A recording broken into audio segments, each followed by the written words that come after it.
Live, going live, going live. Okay, here we are, day 21 of 30 days where I'm going live to talk to you about why your teen won't talk to you. I'm teaching the why in these 30 days. Why won't my teen talk to me? There's lots of reasons why. We're unpacking, we're uncovering all of the whys your teen won't talk to you. And in the workshop that I teach, I'm teaching you how to get your teenager to talk to you. Okay? Do you see the difference? Go back and watch all of these 30 days so you can understand why your teen won't talk to you. And then come to the workshop. It's next Monday, May 4th, to learn how to get your teenager to talk to you. It's one thing to know why. We can know why from reading the books. We can know why from the podcast tips. Here I am going live. If you want to know how to get your teenager to talk to you, come to the workshop. You can go to the link in my bio, or I'm linking it in my stories, lab.kristenduke.com, because it's like a chemistry lab where we're going to talk about how to get your teenager to talk to you. At the workshop, I teach the beginning foundations of how to get your teenager to talk to you. And then I say, come on over. I got so much more. Come to the land of trusted. Come to this trusted space. Be immersed in the trusted language so that you can install new software in your brain. It's the trusted software. You cannot just hear why your teen isn't talking to you. You have to do something about it. And it takes breaking patterns. So that's what we're going to talk about today. I have this up. You are solving the wrong problem.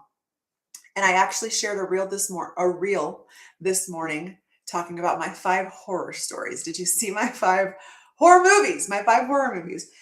And if you missed that, go check it out because I think it's pretty funny. My 5 horror movies, the 5 things that kind of make me go, right? Fear, not fear, but just like terror comes over my body when these 5 things happen to me. And one of them that I said is I have lots of conversations with moms. They come to my workshop and then they're trying to decide if they want to step into something more, step into this immersive space of becoming trusted, which is my program where I help you on a daily basis. So many moms, not so many moms, a lot of moms say to me, I know I could do more to improve my emotional leadership.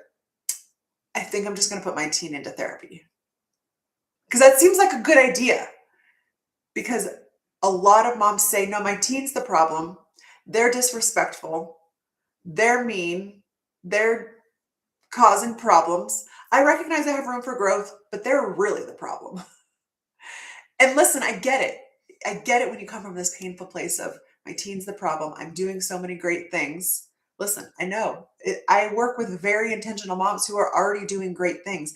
And the problem isn't their teenager. And guess what? The problem's not you either. So we're no shame. The problem is the pattern that you are stuck in. There are so many patterns. I help you see these patterns. I help you uncover these patterns. So I want you to think of the check engine light on your car. Have you ever had the check engine light come on? You're like, ugh, I got to do something. I don't know what to do. It's just annoying. I probably got to take it in somewhere. I'll get to it later. So let's imagine the check engine light comes on in your car. And instead of looking under the hood, taking it in to get fixed, I'm just going to turn the light off. I'm just going to flip a switch. They make it so that you can't just flip the switch yourself. The light isn't the problem. It's pointing to the problem. Having the light on, the check engine light isn't actually the problem. It's alerting you to the problem. That's what your teen's behavior is. Your teen's behavior actually is not the issue.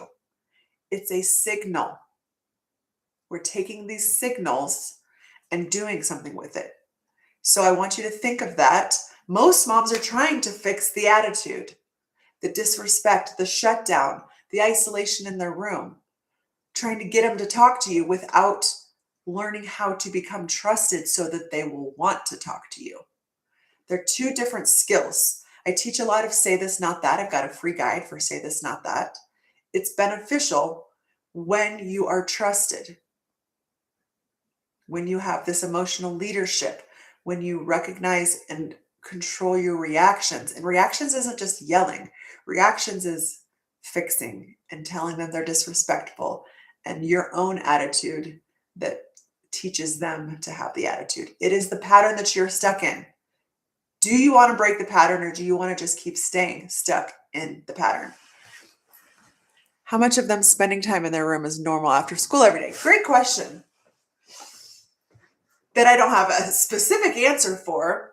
I think all teenagers want to decompress. They want to go to a space where nobody's bothering them. Likely they've been, I mean, you said been at school all day, right? Yeah, so they've been at school, they need some decompression. When they feel emotionally safe with you, they're good to decompress on the living room couch, decompress in your space because they actually want to be near you because you feel safe. They go to their room often. And there's an element of, you've got lots of siblings and noise around the house. It's quiet in their room. And oftentimes when they go to their room over and over for long periods of time, that's a signal that says, I don't want to talk to anyone. I don't want to deal with anyone. And sometimes it's I don't want to deal with you because you keep asking me questions. You keep making me do things. You keep wanting to know and understand. And yes, they're uncomfortable with their emotions, and so they don't want to deal with them. I'm not a fan of letting that go on for too long. But I would say every day, if they're there more than an hour, let's look into what's going on. But what I really want to know is when they're out of their room, are they interacting with you? Are they giving you one-word answers? Are they annoyed with you? Are they giving you short answers?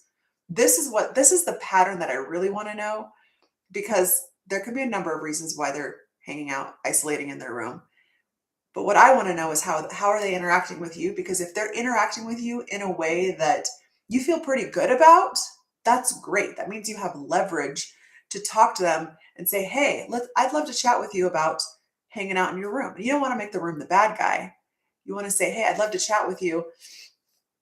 What do you think about playing a game? What do you think about watching a TV show? What do you think about coming out and talking about,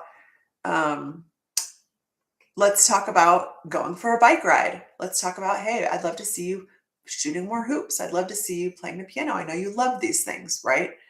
Short answers when outside of the room. Yeah. So that's what I want to dig into more. That's what I want to better understand. And I want you to better understand is